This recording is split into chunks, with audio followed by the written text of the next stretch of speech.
नीतीश कुमार पर प्रशांत किशोर का हमला जारी है। पूर्णिया में एक प्रेस वार्ता के दौरान प्रशांत किशोर ने कहा है फेविकोल कंपनी को उन्होंने ब्रांड एम्बेसडर बनाना चाहिए। पूर्णिया आगमन पर एक प्राइवेट होटल में प्रेस वार्ता के दौरान प्रशांत किशोर ने नीतीश कुमार पर निशाना साधते हुए कहा है कि अगर फेविकोल कंपनी वाले मुझसे मिलेंगे तो मैं उनको सलाह दूंगा कि नीतीश कुमार जी को अपना ब्रांड एम्बेसडर बना दे, किसी की भी सरकार हो, लेकिन वो कुर्सी से चिपके हुए रहते हैं। नीतीश कुमार के हालिया आरोप पर प्रशांत किशोर ने पलटवार करते हुए कहा है कि 1 महीने पहले तक 90 डिग्री कोण पर झुककर वो मोदी जी को प्रणाम करने वाले व्यक्ति अगर किसी को बीजेपी की बी टीम कह रहे हैं तो इस पर हम हंसे या रोए। बीजेपी के साथ होने या ना होने पर नीतीश जी के सर्टिफिकेट का 0 वैल्यू है। मैं स्वतंत्र हूं और जो करना चाह रहा हूं वो कर रहा हूं। ये तमाम जानकारी प्रेस वार्ता के दौरान पूर्णिया में प्रशांत किशोर ने दी।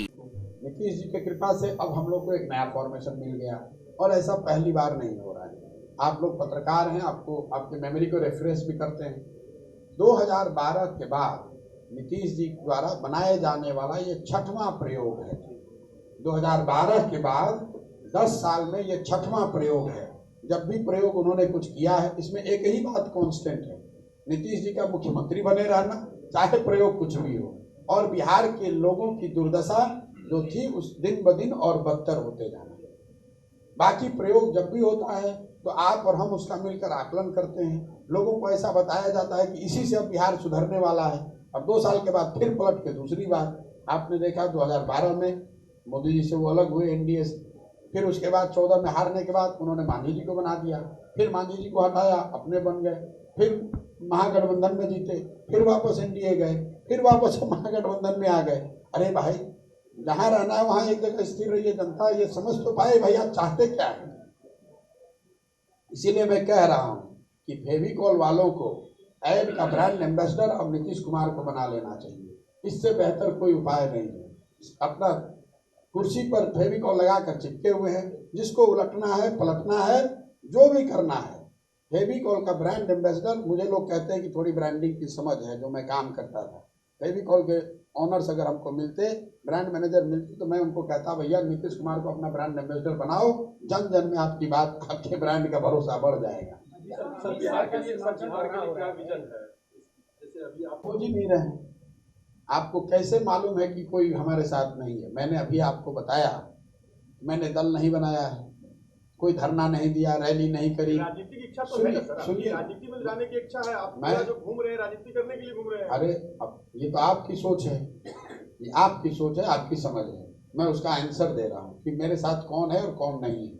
मैंने अभी आपको बताया कि 75,000 से ज़्यादा लोग पूरे बिहार से मुझे अपने यहाँ बुला रहे हैं, प्रोग्राम करना चाहते हैं, अपने माध्यम से अपने लोगों से मिलाना चाहते हैं। वो लोग भी तो इसी समाज के हैं। आप कितने पत्रकार बंधु हैं, क्यों आए हैं 50 लोग? हमारी तो कोई ताकत नहीं है। मैं तो अकेला आदमी हूँ, मैं मुखिया भी नहीं हूँ, एमएलए नहीं हूँ, मंत्री नहीं हूँ। आप क्यों आए हैं? आपको क्यों लग रहा है कि ये कुछ कर रहे हैं या कुछ कर सकते हैं जिसको आपको कवर करना चाहिए, आपसे बात करनी चाहिए? हमारी ताकत तो नहीं है। हमने किसी को पैसा नहीं दिया है, हमने किसी को मोबिलाइज नहीं किया है। क्यों लोग आ रहे हैं? तो आपको कैसे मालूम है कि कोई नहीं आ रहा है? अगर आपको ऐसा लगता है तो मैं आपको धन्यवाद दे रहा हूँ। और अगर नहीं भी आ रहा है तो भी जो मैं अभी करने वाला हूँ वो करूँगा ही। हर गांव में जाऊँ, पंचायत में जाऊँगा। जहाँ तक मैं बिहार को समझता हूँ, मैंने 1 साल पहले यहाँ सर्वे कराया, 67% लोगों ने बताया कि बिहार में कुछ नया और बेहतर होना चाहिए।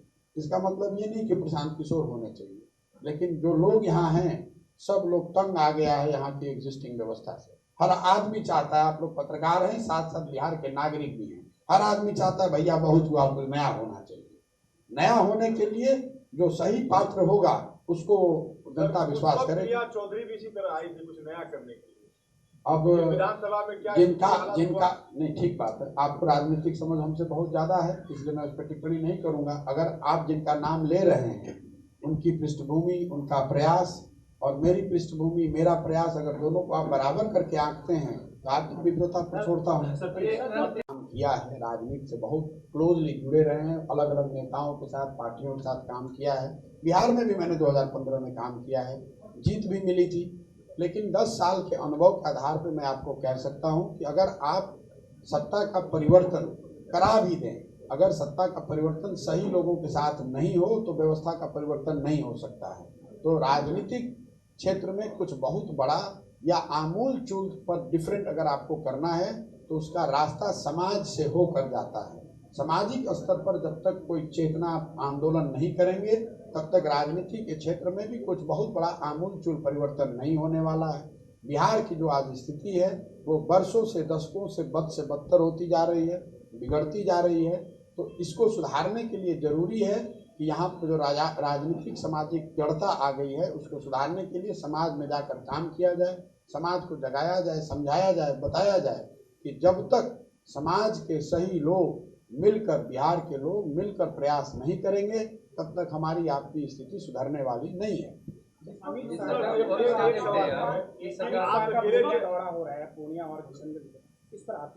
अब अमित शाह जी का दौरा हो रहा है, इस पर हम क्या टिप्पणी कर सकते हैं? वो देश के होम मिनिस्टर हैं, हमसे पूछ के थोड़ी ना दौरा करेंगे। वो आ रहे होंगे, समझ में आएगा। मेरे पहले दौर के 3 साल के प्रयास में हम लोगों को समझा नहीं पाएंगे, हम बिल्कुल हम मानकर चल रहे हैं कि हमको 0 सीट आएगा।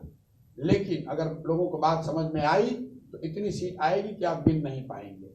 ये पूरी रणनीति ऐसी नहीं है कि हमको 5 सीट कैसे मिल जाए, 20 सीट कैसे मिल जाए, किससे गठबंधन कर ले। या तो अर्श पे रहेंगे या फर्श पे रहेंगे। जिस वक्त यूपी इलेक्शन चल रहा था उस वक्त भी आपने इंटरव्यू कुछ यहाँ पे आप डाटा की बात कर रहे थे, किस प्रकार से यूपी इलेक्शन से राष्ट्र के किसी पॉलिटिक्स का असर नहीं पड़ता, ठीक उसी प्रकार से बिहार हो या महाराष्ट्र किसी भी देखिए, तो आप जब पत्रकारिता करते हैं या जिनकी समाज में रुचि है पॉलिटिक्स में, वो हमेशा एक्स्ट्रापोलेट करते हैं। बंगाल में हो गया उसका देश में क्या असर पड़ेगा, यूपी में हुआ उसका देश में क्या असर होगा।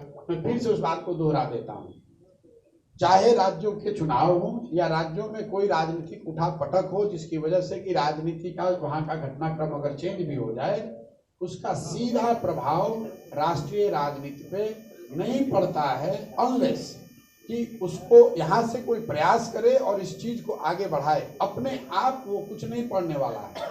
इस वक्त आपने कहा था कि जिस तरह से बीजेपी के अपोजिशन में कांग्रेस के पास काफी वोट है, आम आदमी पार्टी को अपना वो लेवल सस्टेन करने में लंबा वक्त लगेगा। तो इस वक्त जिस प्रकार से चीजें हो रही है, यहाँ पे आप केंद्र के लिए 2024 में कौन सा चेहरा देख रहे हैं जो बीजेपी? भैया, हम केंद्र की इस तरह की राजनीति, उठापटक, जोड़ तोड़ रणनीति, इन चीजों से मैंने अपने आप को अलग कर लिया है। मैं पूरे टाइम सुबह से शाम तक, आप मेरी दशा देख रहे हैं, मेरा गला बैठा हुआ है, मैं बिहार के गांव घूम रहा हूं। अगर मैं वो काम करता हूं तो बिहार के लोग कहते हैं भाई आप यहाँ है ही नहीं, आप तो दिल्ली, बॉम्बे, कलकत्ता घूम रहे हैं, आप कर्नाटक जा रहे हैं, आप तमिलनाडु जा रहे हैं। अब मैं जब बिहार के गांव में घूम रहा हूँ तो आप मेरे से बिहार के गांव की चिंता छोड़ के ये पूछ रहे हैं कि भैया कर्नाटक में क्या होगा, दिल्ली में क्या होगा। जो लोग वहाँ राजनीति कर रहे हैं वो अपना समझे क्या होगा। वो फिर से बहाल हो, बिहार में एक बेहतर स्वास्थ्य व्यवस्था हो, बिहार में आर्थिक विकास के मामले में हम देश में सबसे तेजी से बढ़ने वाले राज्य बने। इन बातों की गारंटी है क्योंकि कोई ना कोई ऐसी व्यवस्था जरूर अगले 2-3 साल में खड़ी हो जाएगी जो कि इन अभी तक की जो परिस्थिति है इसमें बेहतरी ला सके।